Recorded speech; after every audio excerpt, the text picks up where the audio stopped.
और बार बार यही कह रहे हैं कि नॉर्म्स के हिसाब से नहीं छोड़ा, हमने नहीं छोड़ा। अब कर रहे हैं कि हम लोग नॉर्म्स के अकॉर्डिंग स्कूल छोड़ ही नहीं है, जबकि सर हम लोग वहाँ पे ना सैलरी लेने गए थे, स्कूल छोड़ने का तो वहाँ पे बात करने ही नहीं गए थे। अगर स्कूल छोड़ जो कल जो घटना हुई 22 तारीख को, उसमें 2 शिक्षिका के द्वारा हमारे विद्यालय में कार्यरत थे, उनका महीना नहीं दिया गया था मार्च का। उसका कारण सिर्फ यही था कि वो 3 तारीख को आए, उसके बाद तरह तरह के बहाना का एक हमारे पास व्हाट्सएप मैसेज में दी कि मेरा परीक्षा है, गांव चले गए हैं, शादी का एंगेजमेंट है वगैरह वगैरह। तो इससे प्रतीत हुआ कि ये स्कूल नहीं आएंगी और एडमिशन का समय था।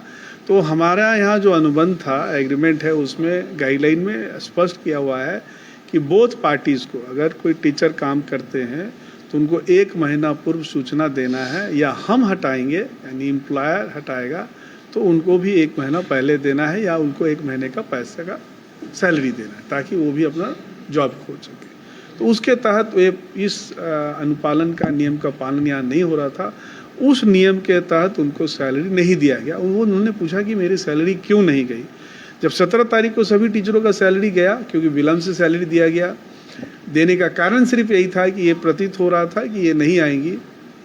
तो 18 तारीख को आए, 18 तारीख को आए, और फिर जब बताया गया कि इस नियम के तहत नहीं दिया गया तो फिर 112 को कॉल किए। फिर जो अधिकारी आए पुलिस से, उनको भी बताया गया कि भाई अब कानूनी प्रक्रिया में चला गया है, तो कानून के तहत ही अब सैलरी ले, अब सामान्य रूप से सैलरी ये नहीं जाएगी। चूँकि आपको कह दिए, वो भी बताए कि आप जाइए, अब थाना में दीजिए या कोर्ट में दीजिए, अब उसके तहत लीजिए। ये बात ख़त्म हो गई। तो कल यानी 22/4 को इन्होंने एक फिर आए और एग्रेशन में आए और ऑफिस में इंटर करने की कोशिश की। मैंने मना किया कि मैं नहीं बात करना चाहता हूँ।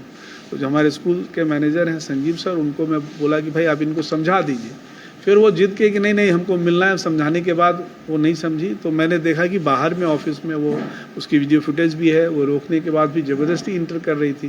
तो मैंने सोचा कि मर्यादा का उल्लंघन होगा, इसलिए मैंने सोचा कि मैं उनको बुला लेता हूँ। फिर बुलाने के बाद फिर यहाँ पे हल्ला चिल्ला, तो मैंने कहा कि आप जाइए बाहर। तो फिर मेरे हमारे जो महिला कर्मचारी थे और जो स्कूल के जो सपोर्टिंग टीचर्स थे, उनको बुलाए कि भाई इनको बाहर कीजिए। इसी बाहर क्रम में वो जो हाथापाई करना शुरू की, और उनके साथ आराधना और आराधना जो थी वो उनके साथ में आए थे, और पीछे में उनके साथ में और थे। वो लोग जो है सो वो करने लगे, और उस क्रम में हमारे टीचर के भी जो है वो हाथ काट लिए, गला दबाया।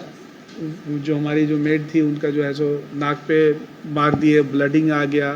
तीन लोगों को हुआ, एक नहीं 3 लोगों को। उनकी तरफ से तो किन्हीं को भी कोई क्षति नहीं हुई शारीरिक रूप से। तो और ऊपर से हमारे ऊपर ये आरोप लगाया गया कि हमारे जो है सो बैड टच किया गया, यानी हमारे इज्जत के साथ खिलवाड़ किया गया। इज्जत के साथ तो स्कूल का खिलवाड़ हुआ। जो आप जिस स्कूल में 5 महीना काम किए, उनका इज्जत प्रतिष्ठा लिए, जिस विद्यालय में प्रधानाध्यापक का अपने ऊपर लांछन लगाया, और आप कहने कि हमारी इज्जत कर लिया। आप तो आए और एग्रेशन में लड़ने के मूड से आए, और बाहर में बाउंसर वगैरह ना जाने क्या क्या बुला के रखे थे, और वीडियो फिल्में बनवा रहे थे। और ये बोल कैसे देखते हैं? इस आरोप को निराधार देखते हैं, बेबुनियाद आरोप है। कई प्रकार का अभद्र व्यवहार की आरोप उन्होंने लगाया। अभद्र व्यवहार तो हमारे साथ हुआ, उनके साथ क्या अभद्र हुआ? हाथापाई जैसे हाथापाई उनको हम उठा के ले आए थे क्या? रोड से उठा करके हम अपने विद्यालय में लाए थे, या पकड़ के ले आए थे? वो अपने पैर से चल के आए थे ना।